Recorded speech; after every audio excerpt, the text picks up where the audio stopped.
You're going live, huh? Mute. Okay, so welcome back, everybody, and thank you for staying with us whole day yesterday. And it was great having you with us at the Future Skills Maritime Global Virtual Conference, which we are hosting 27th and 28th November. Today is the second day. You've been with us whole day yesterday, and we've had a huge turnout, and people have watched us live on our Facebook handles. So we have a celebrity today, and celebrity amongst all of us, and we want to welcome none other than David Heindal. So David, just give me a moment. We will go live now on Facebook. Okay.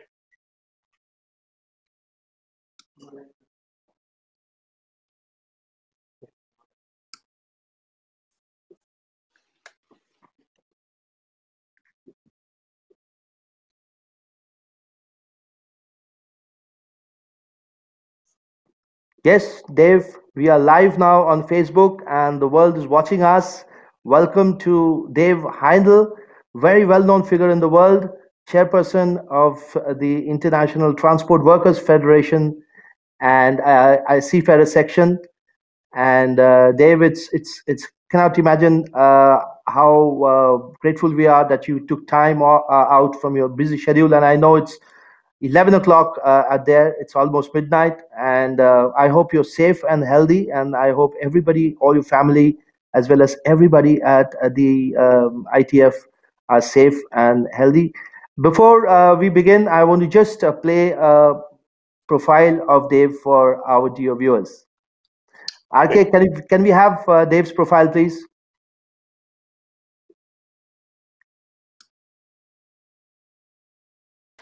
Mr. David Heindal, Secretary Treasurer, SUNA Chairman, Seafarers Section at International Transport Workers Federation, ITF.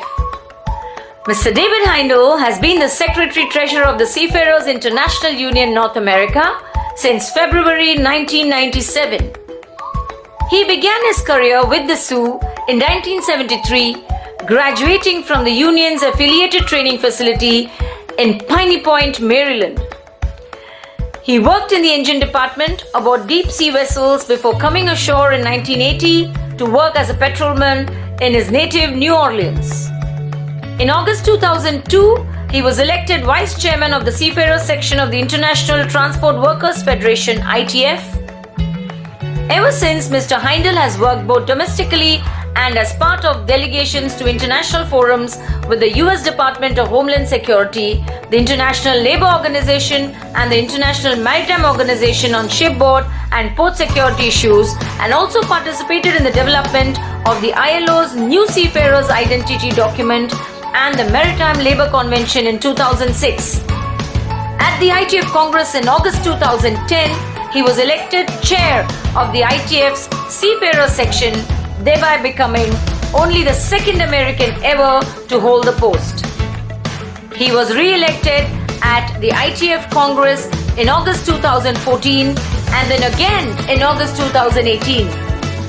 In 2015, he was appointed to the US Labor Advisory Committee for Trade Negotiations and Trade Policy and reappointed in 2017. The Naval Connection is proud to host David Heindal as a keynote speaker at the FSM 2020.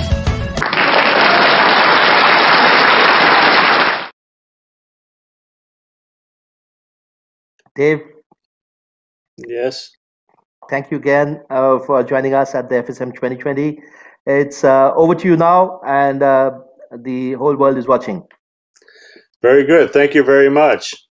That was quite an introduction. And I'd just like to say, depending on your location, good morning, good afternoon, or good evening. I would like to thank the organizers of this event for the opportunity to speak about seafarers and the challenges they face. We all know that at the moment, seafarers are facing a crisis bigger than any in recent history. I'm going to talk a little bit about the impact of the crewing crisis confronting seafarers and, of course, the entire maritime industry. I will also reflect on the tremendous joint work that the ITF has undertaken to try and resolve this crisis with the ship owners. And while I will also cover other issues that are relevant for seafarers more generally and the wider industry, especially in view of the need to attract new recruits and our desire to extend joint work with industry on improving the working environment for seafarers in general. As we know, shipping is the lifeblood of the global economy, with merchant ships moving the world's medical supplies, food, energy, and raw materials. Seafarers are essential in helping the world get through and eventually recover from the COVID-19 pandemic. It should therefore be more of a deep shame to governments that at the moment around 800,000 seafarers are suffering adversely due to the pandemic and due to the many governmental failures to recognize the breakdown. Approximately 400,000 seafarers are stuck on ships, and another 400,000 are at home unable to relieve those forced to remain on board. During the current crisis, the ITF has worked closely with the employers, most notably the Joint Negotiating Group, on practical issues and matters affecting seafarers and the International Chamber of Shipping to lobby international forums and bodies to resolve the situation. In fact, the level of joint engagement towards a common goal has been unprecedented, and hopefully this will enable a closer relationship for all in the future. The joint lobbying work has included the IMO, the ILO, the International Civil Aviation Organization, and the United Nations itself. As a result of our joint efforts, has been clear and unequivocal. Statements from the UN Secretary General, the IMO, and the public comments from governments and global suppliers to highlight the need to facilitate crew changes. Unfortunately, these have all too often failed to translate into meaningful steps to address the fundamental issues. The thousands of cases involving seafarers remain on board ships for way in excess of their contracts, and many in excess of the international regulations provided for by the Maritime Labor Convention. It makes for a sober reading.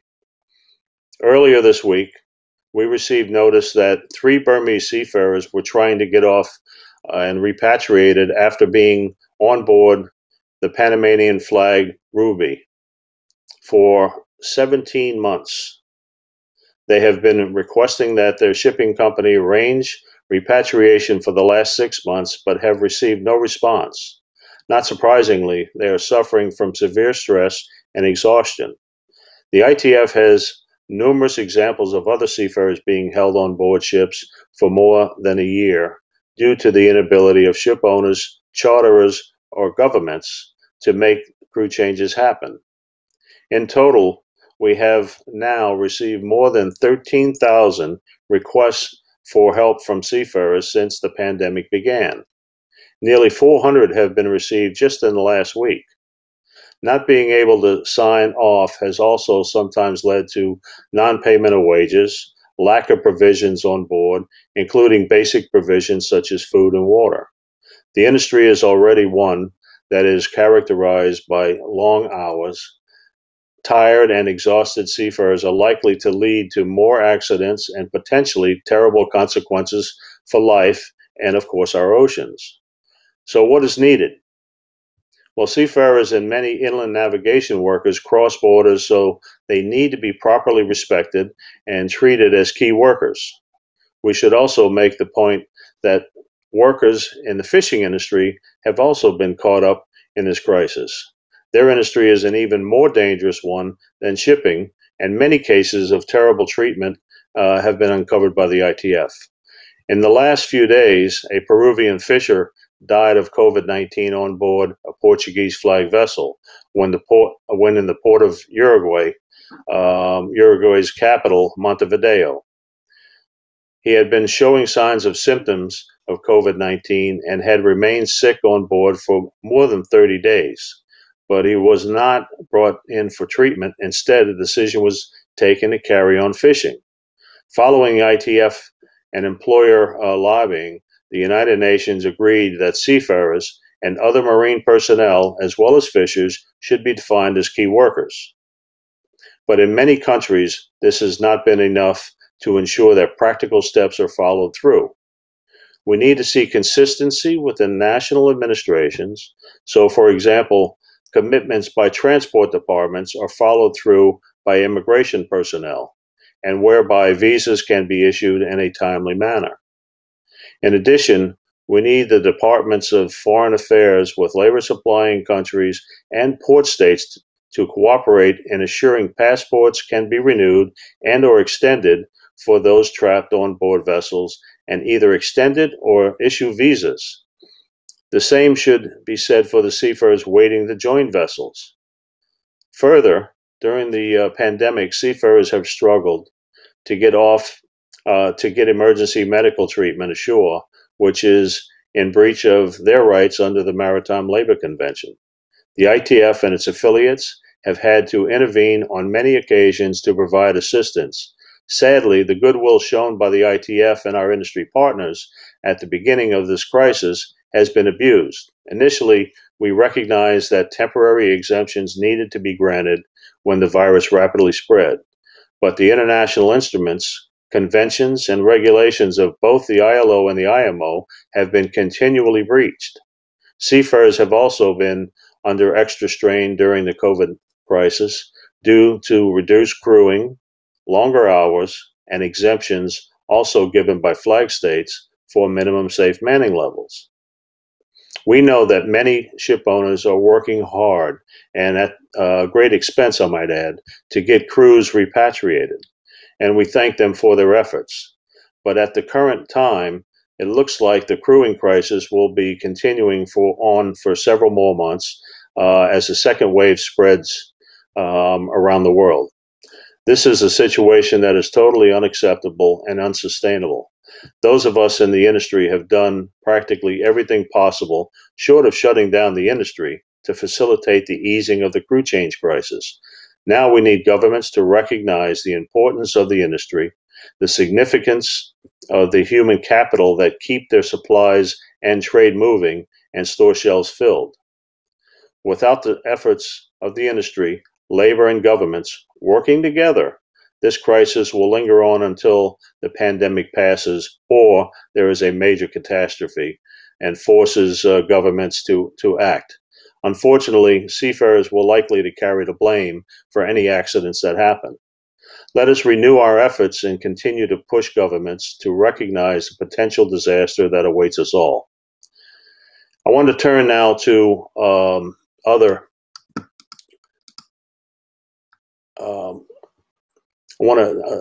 challenges that seafarers face today. As you are no doubt aware, the ITF, together with our social partners and governments, established a set of minimum standards through the ILO's Maritime Labor Convention, which came into force in 2013. But despite the MLC, thousands of seafarers get mistreated every year.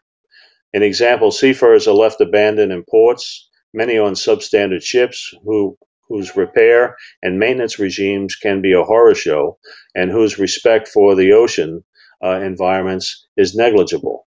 To illustrate the scale of the problem, ITF inspectors last year recovered $43.5 million in unpaid wages.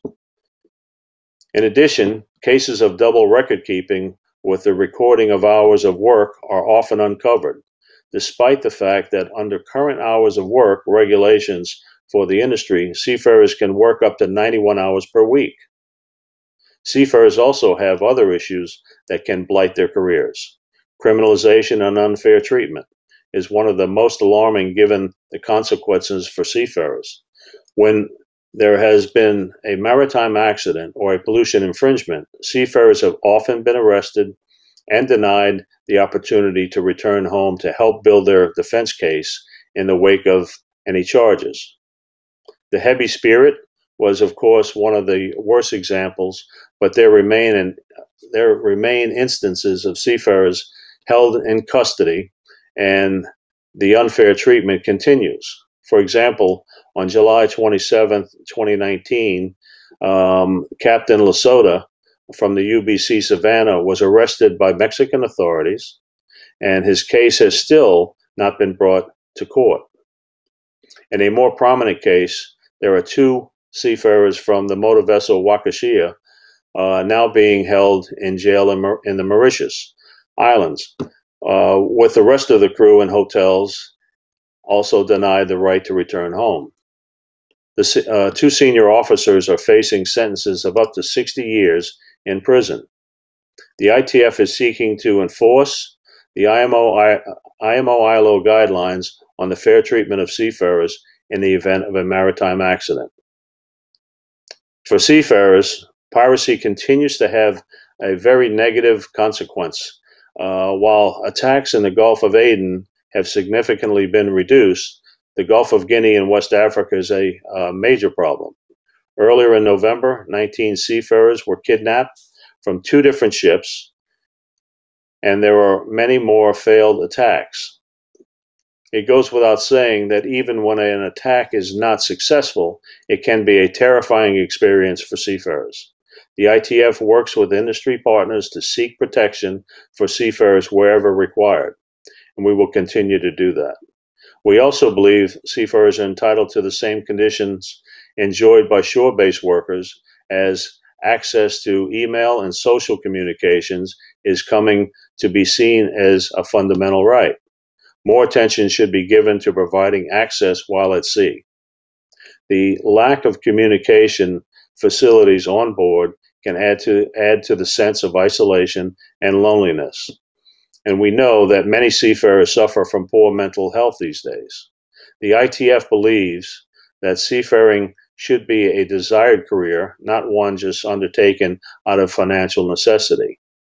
The industry needs to be one that provides a much more stable and fulfilling career. This goes beyond the COVID-19 crisis, but is also about the way the industry is structured and what it asks of its workforce in terms of the length of seafarers' contracts and the hours that have to be worked. At the moment, a typical contract is likely to involve a seafarer from South Asia going on a tour of duty lasting 9 months, and that will be their only commitment to the shipping company. We question what kind of loyalty can these seafarers realistically have, but yet the seafarers are delivering the essentials of life for the world's population. While ITF believes a longer-term vision should involve working together as an industry to shape the future skills needed to be able to crew ships and therefore provide young seafarers and more women with the skills that can in the future be translated to a shore-based job. We know that the operational knowledge acquired by seafarers makes them valuable assets when performing jobs ashore, be that as inspectors, port state control officers, or surveyors. For seafaring nations, the maintenance of maritime skills base is important when seeking to retain their broader maritime cluster and sustaining the income that this generates. Major customers of those companies should also be asking how workers in their supply chain are treated.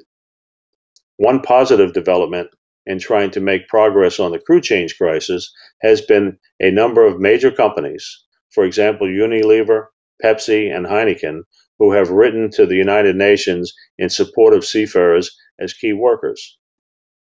Again, this has come about due to the tremendous joint working between the ITF and the ship owners and operators. As with all transport industries, there are moves towards new technologies and more automation on board. Seafarers will not stand in the way of progress, but the new technology needs to be utilized to relieve the heavy load that is now on seafarers. Seafarers need to have a say in how this technology is used in a safe and sustainable manner, and most importantly, how the data is used and controlled. The ITF is ready to enter into a joint partnership with industry on skills and job mobility. Workers must be retained and remunerated for the new skills and the work processes that enter their workplace. The shipping industry already has established a set of negotiations involving the ITF as the representative of the global seafaring workforce, and various employers associations also by working together with IMEC, IMAJ, and other participants in a joint negotiating group. We have established a forum for establishing minimum pay and conditions for more than 100,000 of the world's seafarers, and sets basically a standard for the rest of the industry to follow. And now, two of the words that I'm sure all of you have been waiting to hear is, in conclusion, I wish to reiterate that the ITF believes that working together, we can achieve progress towards a common goal. Regrettably, we are still a long way off from resolving the crew change crisis, but the work with our social partners has been essential in delivering a joint message to governments and international authorities.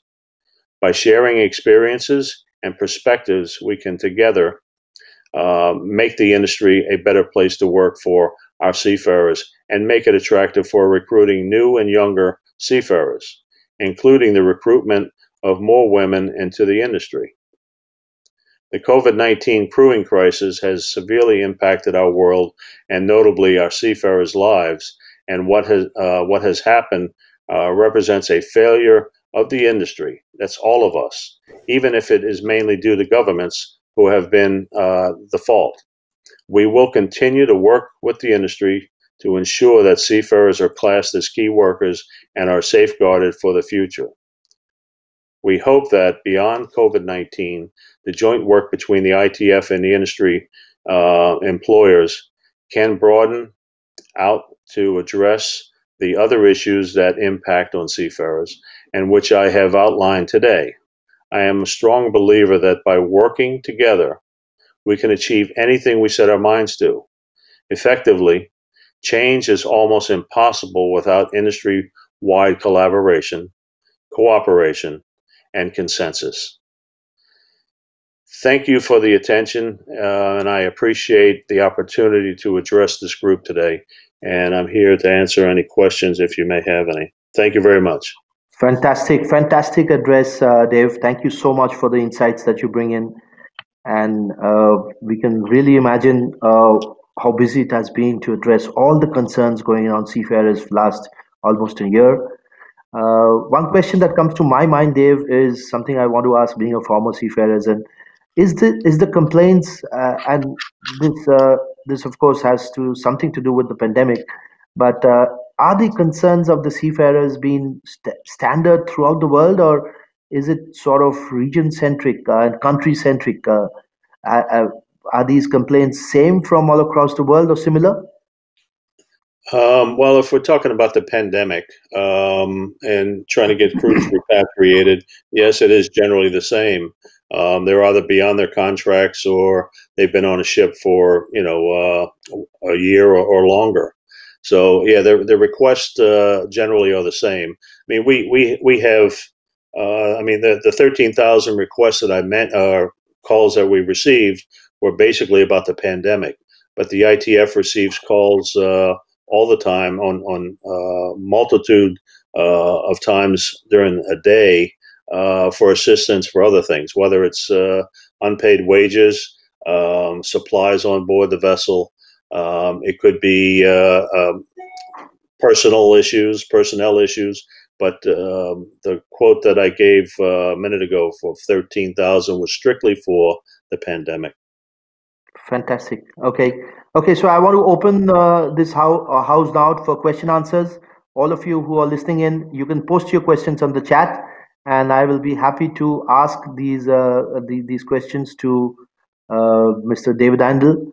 And while I wait for your questions, you can also raise your hands on the top right hand side corner. You can raise your hand. I will soon invite Mr. Sarang is here. Abdul Ghani Sarang is here, and I will invite him for a small discussion. But while I do that, Dave, I wanted to ask you again one thing that has been going in my mind as well. And I keep on following ITF, of course, on LinkedIn and Facebook. And One of the major challenges has been, I think, for ITF is to make the flag states agree and on the policies that are coming in because of the pandemic and the seafarers' concerns. I think it's a huge challenge for making the governments and the flag state agree on policies and the time that they take to respond. How does the ITF deal with that time lag? Yeah, well, it's been very difficult because all of the different flag states, they have different they have different agendas. Ultimately, it's the same agenda. It's to protect the flag state and to help them obviously grow. But dealing with them is dealing with one flag state may take a certain tack than dealing with another flag state. Some are very cooperative.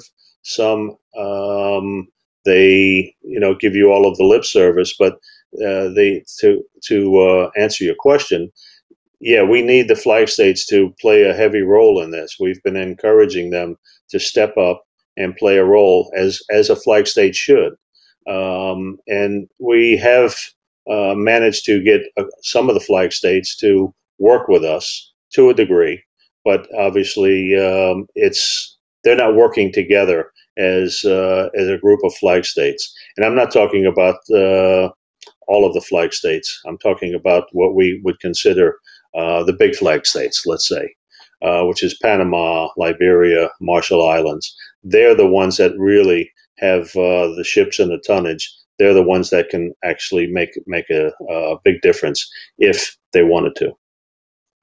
Thank you, David, for the insight. We've pinned Mr. Abdul Ghani Sarang now on stage, and for a small discussion. He's, of course, everybody knows him equally well, and he's the Secretary and Treasurer of the National Union Seafarers of India. Abdulji, namaskar, good morning, and nice to have you back on stage. You're mute, Abdulji. We can't hear you. Yes. There you are. Yes, There you are. We can hear you now. I'm muted. Hey, good morning, Abdul Ghani. Good morning. Can you hear me? Yes, we can hear you now. Yep.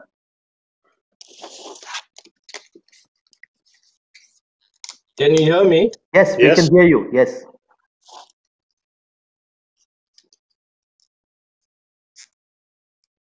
I can't hear you now. No, I cannot hear you now. We are again muted. I think there's a loose connection at your end with the audio. Yeah. No.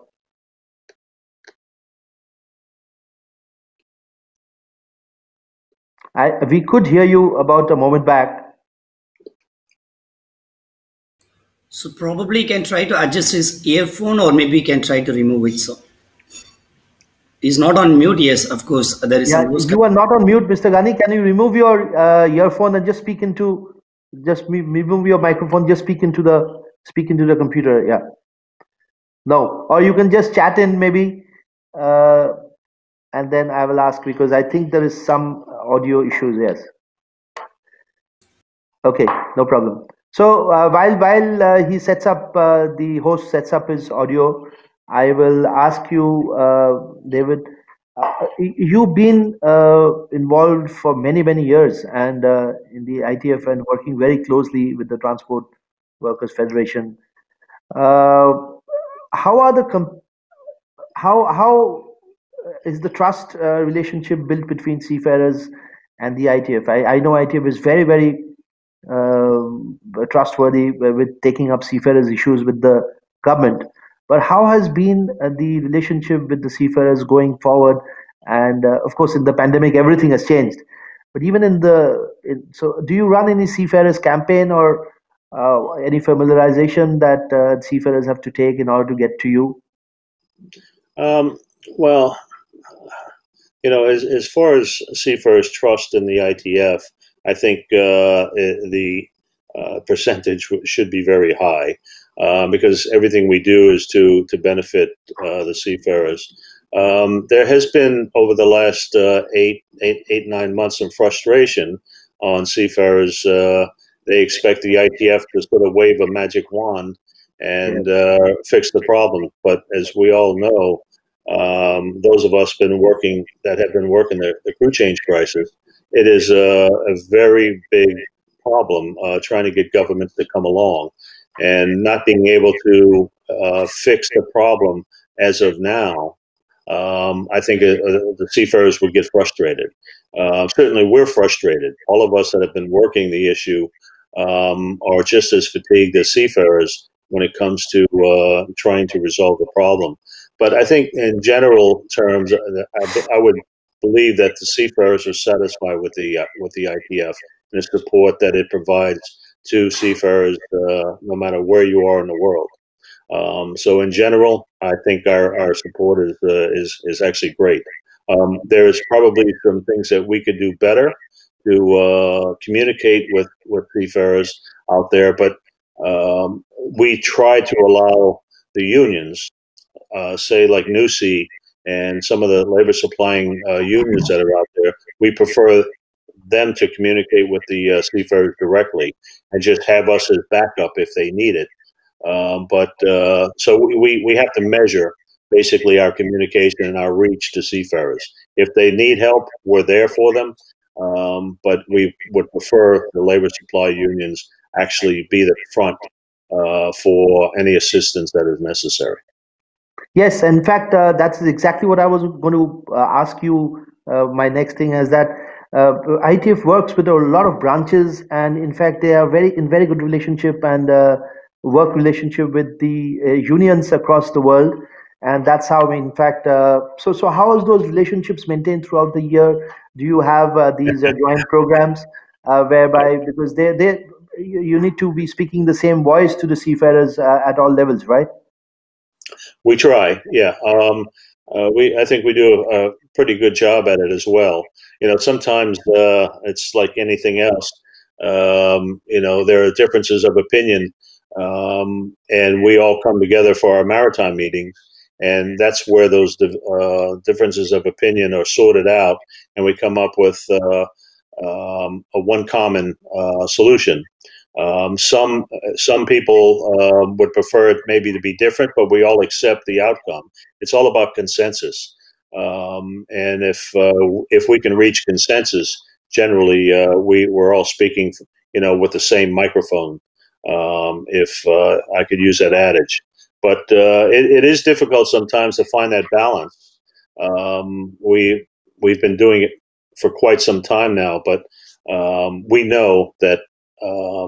When we get together and we actually talk about our issues and we sort out the differences of opinion on how to deal with a particular issue, in the end, we're going to come up with a compromise between us.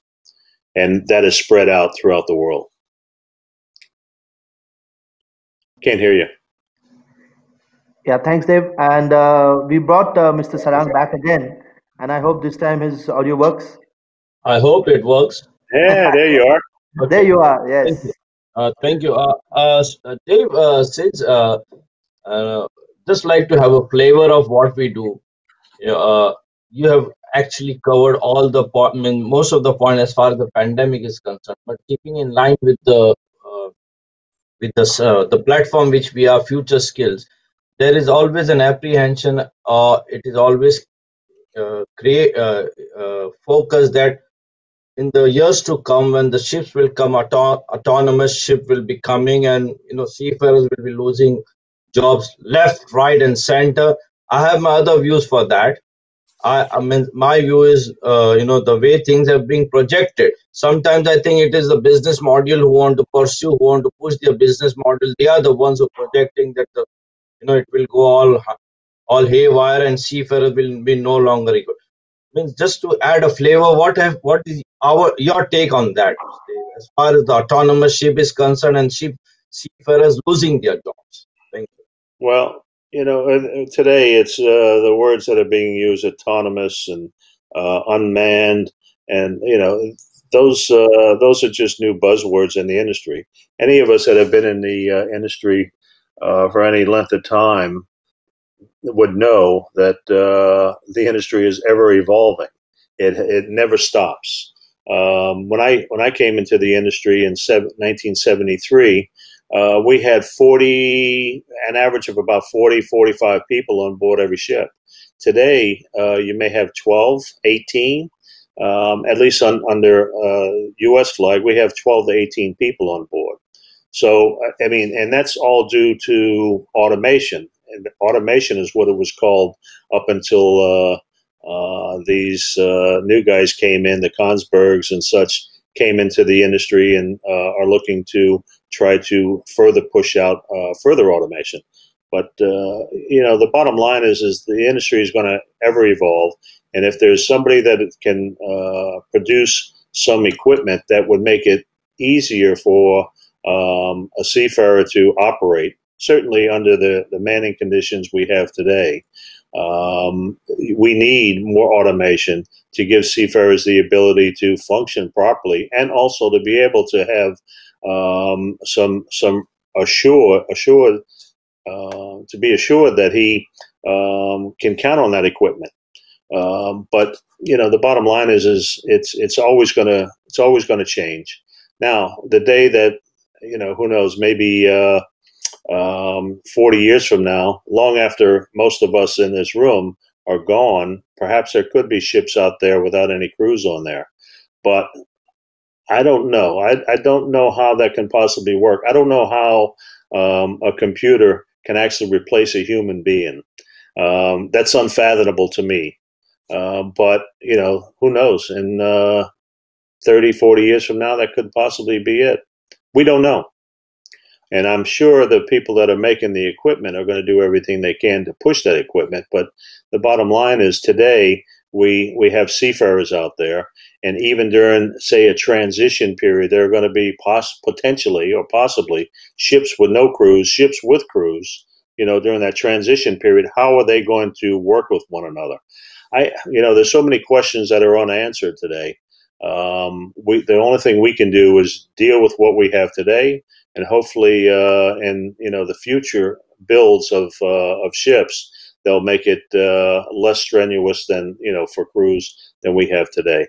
But hey, if I knew all the answers, Labagani, I wouldn't be here tonight. I'd probably be somewhere in the French, French coast, sipping on a margarita. Mhm. That's the great world dream, I think. Not only Yeah. Indian or American. Yeah, Dave, we are nearing the session.